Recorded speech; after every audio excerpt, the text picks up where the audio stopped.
Kita mulakan dengan bab 4. Bab 4 bahagian keputusan dan perbincangan.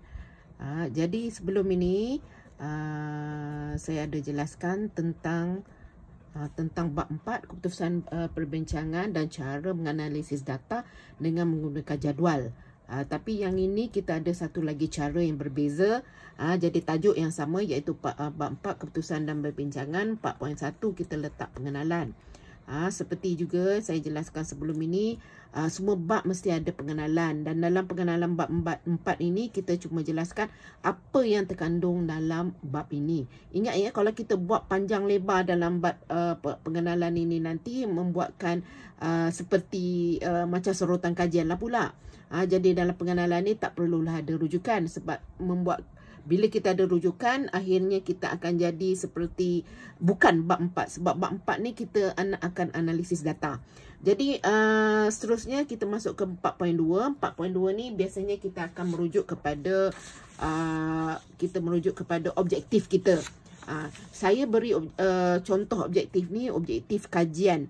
Kajian yang tentang wacana tekstual, skrip animasi cerita rakyat. Jadi sebenarnya bab 4 ni, bab 4 ataupun penulisan tesis ini tak kira lah sains sosial ke sains ke teknologi ke, semuanya hampir sama untuk macam mana kita nak tulis dalam bab 4. Jadi di sini kita kalau tengok di sini objektifnya ialah mengenal pasti wacana tekstual. Seperti biasa kita akan letak dia punya ayat dalam objektif itu. Jadi wacana tekstual, ayat itu tanpa menggunakan perkataan yang awal ini, iaitu mengenal pasti atau menganalisis. Jadi yang ini pastikan jangan letak di sinilah sebab kadang-kadang pelajar ni pergi letaknya mengenal pasti wacana tekstual bla bla bla bla kat ujung ni. Tak perlu. Jadi sekarang setelah yang wacana tekstual tu kita teruskan kalau kita tengok teori yang sebelum ini, teori yang telah dijelaskan sebelum ini. Kalau kita tengok ya, kita tengok teori analisis wacana dalam ini. Jadi kita ada kandungan. Kita bermula dengan kandungan. Tapi sebelum itu, sebelum kita nak masuk data ini, wacana tekstual ni, kita jelaskan juga di sini macam ayat mukadimah lah. Apa makna menurut Normaliza Abdul Rahim wacana tekstual terbahagi kepada 3 elemen, bla bla bla. Teruskan. Kita beri penjelasan supaya pemeriksa akan faham apa yang sepatutnya kita nak analisis. Jadi bila kita masuk kandungan di sini, kita kena jelaskan jugalah, kena huraikan sedikit apa makna kandungan menurut analisis wacana Normaliza Abdul Rahim 2019. Kemudian setelah itu, ini berbeza dengan sebelum ini, iaitu sebelum ini kita menggunakan jadual, tapi sebenarnya kita boleh menggunakan cara yang lain. Jadi contohnya kandungan ini yang kita dapat sebelum ini kita dapat daripada skrip ya, yang kita kata skrip 1 sehingga skrip 30. Jadi awak dah susun semua skrip tu sampai 30, buat sistem coding atau kita codekan dia 1 sehingga 30. Jadi kita fahamlah apa makna ataupun skrip yang mana yang kita rujuk sebenarnya. Jadi di sini sekarang ni contohnya dalam kandungan kita ada tema. Jadi tema itu kita boleh letaklah contohnya dalam skrip. Kita dapati bahawa skrip 1 kita letaklah kita punya di tengah-tengah. Pastikan ia berbeza, ini di tengah. Sebab ayat dia sebelah sini hingga sebelah sini. Jadi dia punya bukti dia kita letak bahagian di tengah, dan biasanya kita letak dalam italic. Jadi letak di tengah. Kemudian contoh ni ayat dia, ini ayat yang bukti daripada skrip itu tadi. Kemudian kita boleh letaklah di bawah ini SK1, contoh dia daripada skrip nombor 1. Ayat ini menunjukkan tema yang terdapat dalam skrip tersebut. Jadi awak boleh susun tema, contohnya yang macam saya katakan tema kekeluargaan. Awak boleh beri 5 contoh. Jadi yang kandungan bermakna yang 4.2.1.1 tema contohnya kekeluargaan. Jadi maknanya memang semua skrip ada dalam ni memang ada tema kekeluargaan contoh. Ataupun hanya 10 aja skrip yang tema kekeluargaan. Jadi awak boleh ambil contoh daripada situ, 5 contoh ke, 10 contoh ke. Bukti itu terpulang kepada penyelia kata letaklah semua. Jadi letakkan di tengah-tengah, tuliskan skrip. SK, dia punya coding SK1. Jadi kita tahulah bahawa keseluruhan data ini, data yang kita letak bukti ini merupakan mempunyai tema kekeluargaan. Jadi setelah letak SK1 kekeluargaan, jadi buat huraian di sini. Jadi maknanya sekarang SK1 di atas, okey, hurai apa dia? Apa tema kekeluargaan? Bukti itu dah ada kat sini. Jadi kita huraikan daripada bukti itu. Dan juga di sini setelah awak buat huraian sini dengan bukti sini, awak boleh buat sokong. Jadi awak boleh buat sokongan daripada kajian yang daripada dalam bab 2. Jadi bukti yang daripada tema tu, okey, kajian ini ataupun bukti tema kekeluargaan ini disokong oleh siapa yang awak ambil daripada bab 2. Sokong ni juga macam ingat ya, daripada kajian 5 tahun ke belakang. Jangan nak kena ambil yang tahun 1980-an pula kan. Tak perlu. Jadi yang ini. Jadi seterusnya setelah dah buat huraian daripada ni, masuk lagi pula benda yang sama. SK15 contoh dia. Jadi kemudian terus buat huraian. Jadi yang ini tidak ada dalam bentuk jadual, tetapi berbezanya ialah kita letak data yang kita dapat, letakkan di tengah-tengah. Pastikan yang ini awak kena pastikanlah ia sama, dan juga bila letak bawah ni pun sama dia punya line dia.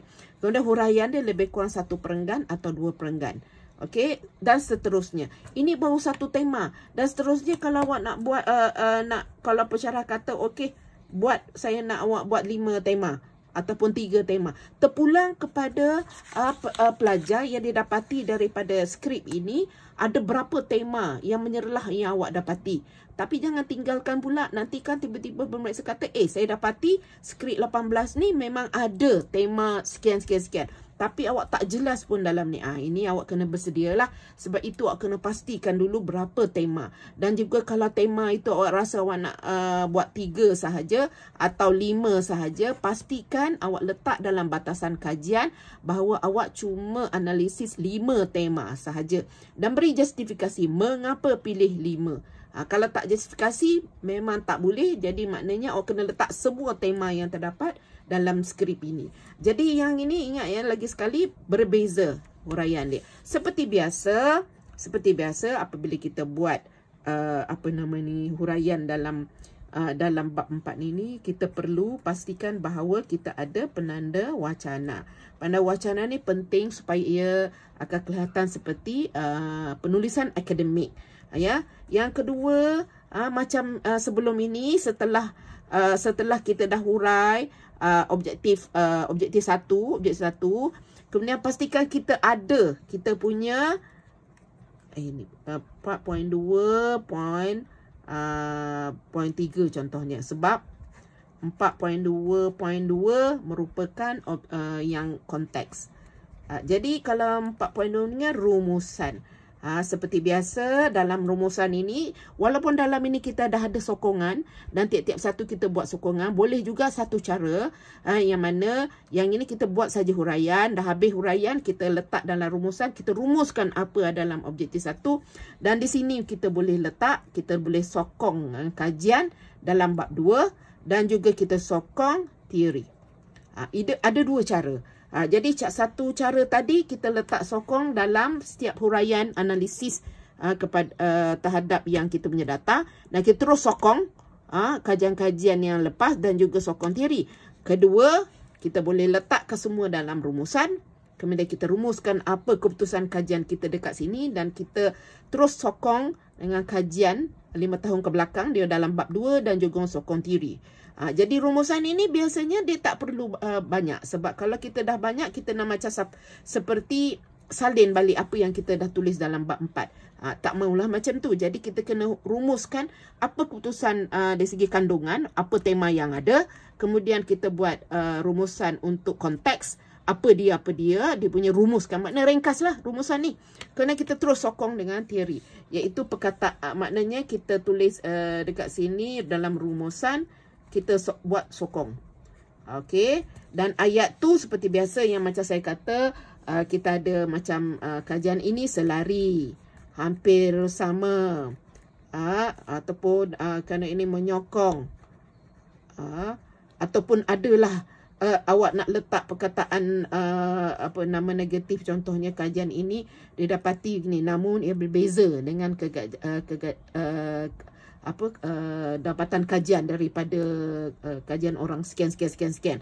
Jadi boleh juga. Jadi maknanya ada dalam rumusan ini, ada kita akan dapat lebih kurang 4-5 nama daripada kajian yang dalam bab 2 itu. Itu yang menyebabkan kita punya kajian ini lebih berkualiti, dan juga memang kita merujuk kepada apa yang terdapat dalam bab 2. Itu amat penting. Jadi penanda wacana, rumusan. Dan juga yang ketiga, apabila kita membuat analisis, pastikan analisis kita mempunyai data yang lengkap. Kalau data tu tak cukup, maknanya memang pemeriksa akan kata, ni kenapa awak ada bagi 5 contoh je? Mana bagi contoh yang lain? Walaupun memang awak letak semua data-data ni, yang ini skrip ini awak dah letak kat belakang. Walaupun dah letak kat belakang, tapi pemeriksa akan baca, ini saya dapati bahawa ada ni, kenapa awak tak letak dalam ni? Bersedialah dengan jawapan. Jadi yang ini tentang macam mana nak coding data, nanti saya akan masuk dalam video lain, tetapi ini secara ringkas sahaja ya. Jadi maknanya pastikan semua bukti terdapat dalam bab 4 ini, supaya tiada lagi persoalan tentang mana pergi data tu, mana pergi berdata ni, kenapa awak tak masukkan. Awak tak masuk pun dekat dalam batasan kajian. Jadi awak tak bataskan. Bila dah tak batas, sepatutnya data ada dalam ni. Jadi bersedia dengan jawapan. Dan serupa juga analisis untuk objektif kedua, sama juga cara dia begini. Jadi awak boleh letak, masukkan ke dalam buktinya, dan seterusnya huraian tiap-tiap satu. Huraian tak bolehlah ringkas sangat, sebab ini kita punya bab. Dan juga ada juga pelajar dia buat cara begini. Objektif 1 dia buat cara begini.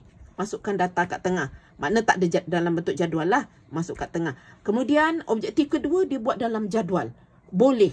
Bermakna kita nampak perbezaan di antara objektif 1 dalam bentuk begini. Objektif kedua dia buat dalam bentuk jadual. Boleh juga. Pokoknya sekarang dia terpulang kepada pelajar. Pelajar rasa ini akan membolehkan pemeriksa faham dengan mudah, ataupun macam contohnya penyelih kata, awak letak macam ni lah, terpulang. Jadi terpulang kepada pelajar dan juga penyelih awak sendiri. Jadi saya rasa ini yang lain tu hampir sama dengan macam mana kita nak buat analisis kajian. Jadi ingat ya, macam saya kata, kalau misalnya dalam bab 4 untuk analisis bab 1 40 halaman, bab 2 40 halaman. Ini untuk master kalau dia buat 2 objektif, ataupun pelajar bachelor atau diploma. Tetapi kalau misalnya pelajar PhD atau pelajar master yang memang pensyarahnya atau penyelih suruh buat 3 objektif, tambah lagi 1.